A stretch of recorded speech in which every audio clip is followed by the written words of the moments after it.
अच्छा वैसे इससे जो ड्रेस पहना हुआ है ढोकना, ठीक है, वो काफ़ी ज़्यादा अच्छा लग रहा है, वो उसकी कलर स्कीम भी काफ़ी अच्छी है और मुझे इनका वैसे डांस काफ़ी मतलब ना एक प्रोफेशनल डांस लगे, काफ़ी अच्छे लग रहे हैं डांस करते हुए।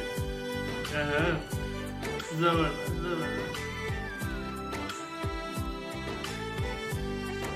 क्यूट लग रही है।